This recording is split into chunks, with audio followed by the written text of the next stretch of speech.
لا حول ولا قوة إلا بالله العلي العظيم. أعوذ بالله من الشيطان الرجيم. بسم الله الرحمن الرحيم. الحمد لله الذي هدانا لهذا وما كنا لنهتدي لولا أن هدانا الله لقد جاءت رسل ربنا بالحق. الصلاة والسلام على تحية والإكرام على النبي الأمي المدني المكي الحاشمي الخرشي اللبتهي مولانا ومولى الثقلين إمامنا وإمام القبلتين جد الحسن والحسين أبي الزهراء بالقاسم مصطفى محمد. اللهم صل على محمد وآل محمد وعجل فرجهم. أما بعد فقد قال الله تعالى وتبارك في الفرقان المجيد وهو أصدق الصادقين وقوله الحق. بسم الله الرحمن الرحيم. ولقد كرمنا بني آدم وحملناهم في البر والبحر ورزقناهم من الطيبات وفضلناهم على كثير ممن خلقنا تفضيلا. صدق الله العلي العظيم. اللہم صلی علی محمد وآل محمد وعجل فرجہم. تمام تعریف و توصیف اور تمام حمد و ستائش اس پروردگار عالم کے لیے ہے کہ جو اس عالمین کا رب ہے، وہ پروردگار عالم کہ جس نے اپنی تمام مخلوقات پر ہم انسانوں کو برتری دی اور ہمیں بڑی عزت دی. وَلَقَدْ كَرَّمْنَا بَنِي آدَمَ، کہ جیسا کہ خود خداوند عالم یہ ارشاد فرما رہا ہے کہ ہم نے بنی آدم کو بڑی عزت دی، بڑی کرامتیں بخشی ہیں. اور ہم اس بات کا ذکر اکثر کرتے ہیں کہ پروردگار عالم نے انسان کو اشرف المخلوقات بنایا ہے، لیکن کیا ہم نے کبھی یہ سوچا کہ آخر انسان اشرف کس اعتبار سے ہے؟ کس لحاظ سے ہم انسان کو یعنی خود کو اشرف سمجھتے ہیں اور کس وجہ سے اللہ نے ہمیں اشرفیت کے تاج سے نوازا کہ ہم اس کی تمام مخلوقات پر برتری رکھتے ہیں، حتیٰ کہ فرشتے تو معصوم ہوتے ہیں نا، ہم انسان تو گناہ گار ہیں، خطا کار ہیں. فرشتے کہ جو رکوع میں ہیں وہ رکوع میں ہیں، جو سجود میں ہیں وہ سجود میں ہیں، جو قیام میں ہیں وہ قیام میں ہیں. لیکن اس کے باوجود بھی اللہ نے فرشتوں کے اوپر بھی ہم انسانوں کو برتری دی. اور اس کی بہترین مثال آپ دیکھیں، وہ یہ کہ پروردگار عالم نے کبھی بھی کسی انسان کو کسی فرشتے کے در پر نہیں بھیجا کہ اگر تمہیں فلاں مشکل لاحق ہو گئی ہے تو جاؤ فلاں فرشتے کے پاس چلے جاؤ. لیکن اگر فرشتے کو کوئی مشکل ہوئی تو ہم نے تاریخ کے صفحات میں دیکھا کہ فرشتہ انسان کے در پر ضرور آیا ہے. عزیزان محترم، انسان کو اشرف کس بیس پر کہا جاتا ہے؟ تو اگر ہم مطالعہ کریں تو ہمیں معلوم یہ ہوتا ہے کہ دو چیزیں ہیں جو انسان کو اشرف بناتی ہیں، علم اور عمل. لیکن اگر ہم علم کے میدان میں اتریں تو اگر علم کا ماننا یہ ہے کہ کسی چیز کو جان لینا، مثال کے طور پر کہ انسان نے اس دنیا میں بڑی ترقی کر لی، وہ ہر چیز کو جانتا ہے، یہ دنیا کتنی بڑی ہے، اس سمندر کی گہرائی کتنی ہے، چاند ستاروں کے آپس میں فاصلے کتنے ہیں، کتنے پلینٹس اس دنیا میں ایگزسٹ کرتے ہیں.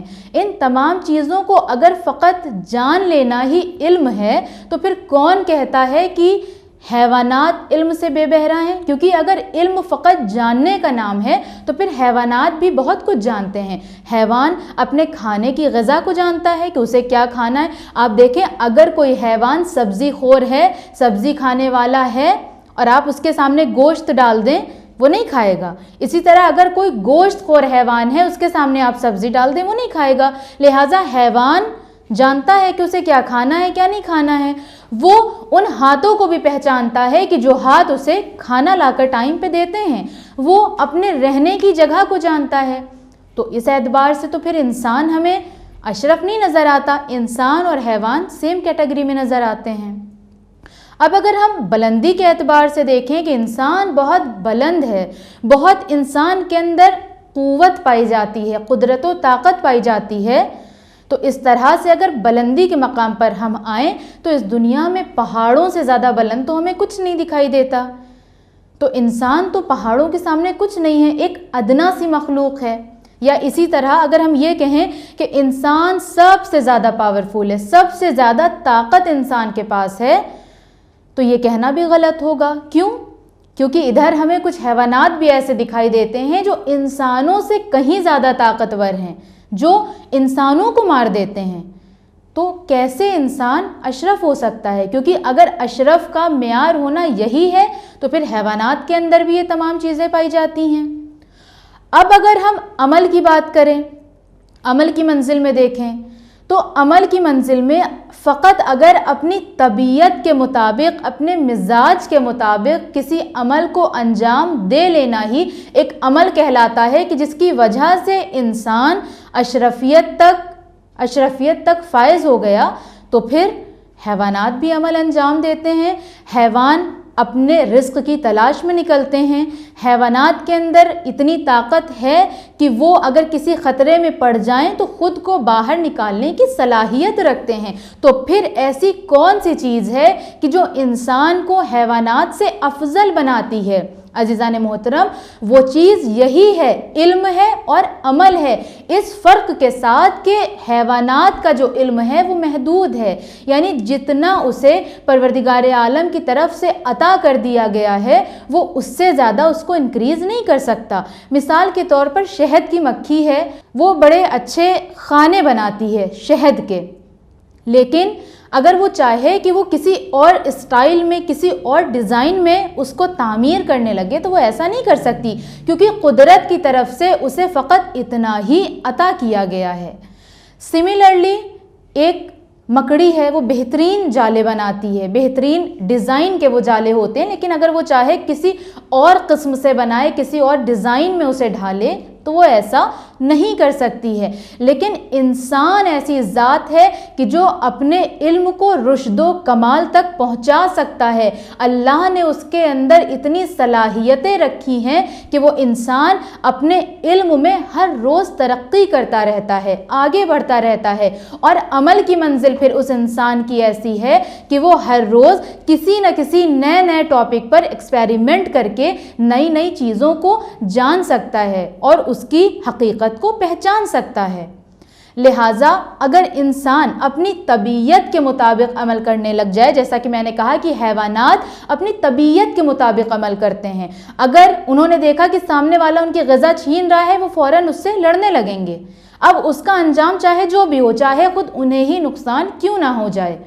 لیکن انسان وہ ہے کہ جب وہ عمل کرتا ہے تو سوچ سمجھ کے عمل کرتا ہے، اس کو اللہ نے پاور آف تھنکنگ دی ہے، عقل دی ہے، عقل کے معیار سے سوچ کر وہ میدان عمل میں اترتا ہے۔ لیکن عزیزان محترم، یہی انسان اگر اپنی عقل کو کھو دے اور سوچ سمجھ کر عمل نہ کرے، فقط اپنے مزاج کے مطابق عمل کرنے لگ جائے، اپنی طبیعت کے مطابق عمل کرنے لگ جائے، تو پھر وہ بھی حیوانات کے زمرے میں آ جاتا ہے۔ جیسا کہ خود پروردگار عالم نے یہ ارشاد فرمایا، اولئک کالانعام بل ہم اضل، کہ یہ حیوانات ہیں، یہ سارے کے سارے جانور ہیں، بلکہ ان سے بھی زیادہ بدتر ہیں۔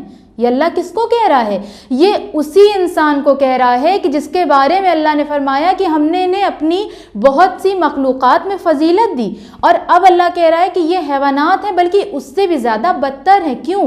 کس وجہ سے؟ اس وجہ سے کہ جب انسان اپنے عمل میں اپنے پرسنلی مزاج کو ایڈ کرنے لگتا ہے، اپنی طبیعت کے مطابق عمل انجام دینے لگتا ہے کہ اس کا جو مزاج ہے وہ ویسا ہی عمل انجام دے گا، چاہے سامنے کی سچویشن کچھ بھی ہو، تو پھر ایسے انسان اور ایسے جانور میں کوئی بھی فرق نہیں رہ جاتا ہے۔ عزیزان محترم، ہم کربلا میں اکثر اس بات کا ذکر کرتے ہیں اور لوگوں کو یہ کہتے ہوئے سنتے ہیں کہ کربلا میں انسان نہیں تھے بلکہ وہ انسان نما حیوان تھے، اور یہ حقیقت ہے۔ وہ کیسے انسان تھے جو اس قدر حیوانیت پہ اتر آئے؟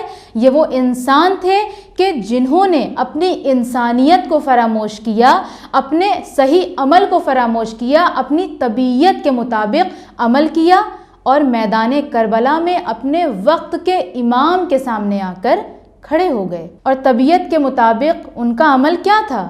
ان کا عمل یہ تھا کہ وہ حب دنیا میں اس قدر کھو گئے تھے کہ پھر انہیں حق کا راستہ نہیں دکھائی دیا۔ وہ سارے لوگ کہ جو کربلا میں امام حسین علیہ السلام کے سامنے کھڑے تھے، وہ اس بات سے ناآشنا تھے کہ ہم کیا کر رہے ہیں، جبکہ ان کے سامنے وقت کا امام کھڑا تھا۔ آج بہت سے لوگوں کو، ایون مجھے بھی، اور ہر اس انسان کو کہ جو امام کا حقیقی پیروکار ہے، اسے اس بات کی چاہت ہوتی ہے کہ ایک بار میں امام کا دیدار کر لوں، ایک بار میں امام کی زیارت کر لوں۔ ظاہر ہے ہر محبت کرنے والے کو یہ ارمان ہوگا، لیکن ناظرین محترم، امام کا دیدار کر لینا، امام کو دیکھ لینا، امام کی زیارت کر لینا فقط بغیر معرفت کے اپنے آپ میں کوئی بلندی، کوئی برتری اور کوئی ویلیو نہیں رکھتا ہے۔ کیونکہ امام کا دیدار تو ابن ملجم نے بھی کیا تھا، امام کا دیدار تو جادہ بن اشعث نے بھی کیا تھا، امام کا دیدار تو شمر نے بھی کیا تھا، یزید نے بھی کیا تھا، ان سب نے امام کا دیدار کیا تھا، مگر ان کے پاس معرفت نہیں تھی، ان کے پاس حق و باطل میں تمیز کرنے کی قوت نہیں تھی۔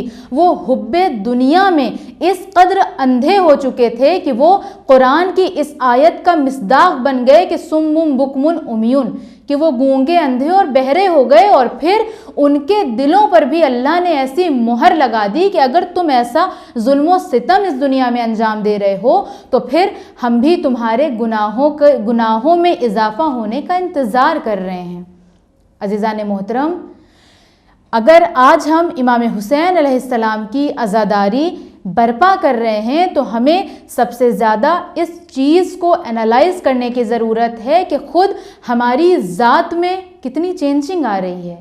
ہم کیا انسانیت کے اس درجے پر فائز ہیں کہ جس انسانیت کے درجے کا پیغام ہمیں کربلا دیتی ہے؟ کیا ہم انسانیت کی اس بلندی پر پہنچ سکتے ہیں یا پہنچے ہیں کہ جس وجہ سے امام حسین علیہ السلام نے مدینے کو چھوڑا تھا؟ کیا ہم واقعی امام حسین علیہ السلام کے اس نقش قدم پر چل رہے ہیں، یا بس ہمارا کام فقط ہر سال کالے کپڑے پہننا اور بے شمار مجلسیں کرنے تک ہی محدود رہ گیا ہے؟ عزیزان محترم، امام حسین کا مقصد کالے کپڑے پہننا، ماتم کرنا، مجلس برپا کرنا اس سے کہیں زیادہ بلند ہے، کیونکہ یہ فقط ایک ذریعہ ہے، اور ذریعہ ہمیشہ مقصد سے چھوٹا ہوتا ہے۔ یہ ایک ذریعہ ہے ہمیں اپنے مقصد تک پہنچنے کا، اور ہمارا مقصد کیا ہے؟ ہمارا مقصد وہی ہے کہ جو امام حسین کا مقصد تھا، یعنی خدا کی اطاعت کرنا، یعنی خدا جو ہم سے چاہتا ہے اس پر گامزن ہونا۔ لہٰذا یہ مہینہ وہ مہینہ ہے کہ جس میں ہم اور آپ اپنے اندر بے شمار تبدیلیاں لا سکتے ہیں، اور اگر ہم اپنے اندر تبدیلی نہیں لا سکتے تو پھر ہماری مجلسیں کرنے کا کوئی فائدہ نہیں ہے، بلکہ ہماری مجلسیں ایک قسم کا مشغلہ ہیں، جیسے ہر انسان کا مشغلہ ہوتا ہے۔ ہم نے اپنا مشغلہ مجلسوں کو بنا لیا کہ بس ہر سال ہمیں اتنی مجلسیں کرنی ہیں، اتنے تبرکات تقسیم کرنے ہیں، اتنے لوگوں کو بلانا ہے، فلاں مشہور ذاکر کو بلانا ہے اور مجلس پڑھوانا ہے۔ اگر ہمارا مقصد فقط یہیں تک محدود ہے تو خدا کی قسم کل کو ہم امام حسین علیہ السلام کی بارگاہ میں جواب دہ ہوں گے کہ جس وقت ہمارا امام ہم سے یہ سوال کرے گا کہ ہمارا مقصد کہاں تھا، تمہارے ان تمام عمل میں ہمارا مقصد کہاں تھا؟ عزیزان محترم، ضرورت اس بات کی ہے کہ ہم امام کے مقصد کو سمجھیں، کیونکہ امام حسین علیہ السلام نے جو قربانی دی ہے وہ بہت بڑی ہے، وہ کوئی معمولی قربانی نہیں ہے کہ جسے ہم یوں ہی نظر انداز کر دیں، کیونکہ تاریخ کے صفحات نے نہ تو ایسی قربانی دیکھا اور نہ ہی ایسی قربانی کے بارے میں سنا ہے۔ آپ سوچیں کہ وہ حسین ابن علی کہ جس کو رسول اللہ اپنے دوش پر سوار کرتے تھے، اپنی زلفوں کو اس حسین کے ہاتھوں میں دے دیا کرتے تھے، اور ساری زندگی آپ یہ فرماتے رہے کہ حسین و منی و انا من الحسین، حسین و منی و انا من الحسین، کہ اے لوگوں پہچانو یہ میرا حسین ہے، یہ وہ رسول ہیں کہ جو آنے والے مستقبل کو دیکھ رہے تھے، اسی لیے بار بار امت کو جھنجھوڑ رہے تھے، مگر افسوس کہ اس امت نے رسول کے تمام اقوال کو فراموش کر دیا اور نواسۂ رسول کو مدینہ چھوڑنے پر مجبور کر دیا۔ عزیزان محترم، جس وقت امام حسین علیہ السلام نے مدینہ چھوڑا ہے اور آپ مکے میں پہنچے، کیوں؟ تاکہ آپ حج کر سکیں، مگر جب وہاں پر آپ نے دیکھا کہ یہاں پر کچھ لوگ جنگ کرنے کی نیت سے آئے ہیں اور احرام کے نیچے چمکتی ہوئی تلواریں دکھائی دیں، اس وقت امام حسین علیہ السلام نے موقع کی نزاکت کو دیکھتے ہوئے اور خدا کی مشیت کو سمجھتے ہوئے مکے کو ترک کر دیا، اپنے حج کو عمرے میں تبدیل کر دیا۔ آپ سوچیں کہ یہ وہ حسین ہے کہ جس کے گھر سے شریعت چلی، کہ جس نے لوگوں کو سکھایا کہ حج کے ارکان کیا ہوتے ہیں، حج ادا کیسے کرنا ہے، جس کے نانا نے ان تمام احکامات کو امت کو بتایا، لیکن آج اسی امت نے حسین کو اتنا مجبور کر دیا کہ وہ نواسۂ رسول کہ جو خانہ کعبہ میں پہنچا لیکن اپنے حج کو عمرے میں تبدیل کر کے اسے مکہ ترک کرنا پڑ گیا۔ عزیزان محترم، امام حسین علیہ السلام جس وقت راستے میں تھے تو انہیں جناب مسلم کی خبر حاصل ہوئی، کس طرح کہ ایک شخص کو جب انہوں نے آتا دیکھا تو آ کر تو اس کو بلایا اور اس سے یہ سوال کیا کہ اے شخص تم کہاں سے آ رہے ہو؟ اس نے کہا مولا میں کوفے سے آ رہا ہوں۔ امام نے فرمایا کہ کیا کوفے کے تم مجھے حالات بتا سکتے ہو؟ اتنا سننا تھا کہ اس شخص نے کہا مولا آپ ذرا کنارے آئیے۔ امام حسین اس کے ساتھ خیمے کے پیچھے گئے، اس شخص نے اپنے سر سے عمامہ اتار کر پھینک دیا اور کہنے لگا اے مولا جس وقت میں کوفے سے چلا تھا تو میں نے دیکھا تھا کہ مسلم کی بے سر لاش تھی اور مسلم کے پیروں میں رسی کا پھندا ڈال کر مسلم کی لاش کو گلی بگلی کوچہ بکوچہ پھرایا جا رہا تھا۔ اتنا سننا تھا کہ امام حسین نے بڑا گریہ کیا، آپ خیمے میں تشریف لائے اور جناب مسلم کی بیٹی کو بلایا، اس کو پیار کیا، اس کے سر پر بڑے شفقت سے ہاتھ پھیرا، لیکن وہ آل محمد کے گھرانے کی بچی تھی، وہ فوراً ہی سمجھ گئی، کہنے لگی اے چچا کیا میرے بابا اب اس دنیا میں نہیں رہے؟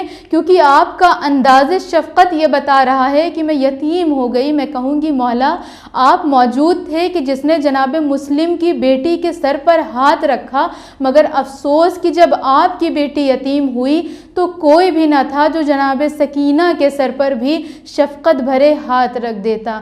الا لعنت اللہ علی قوم الظالمین۔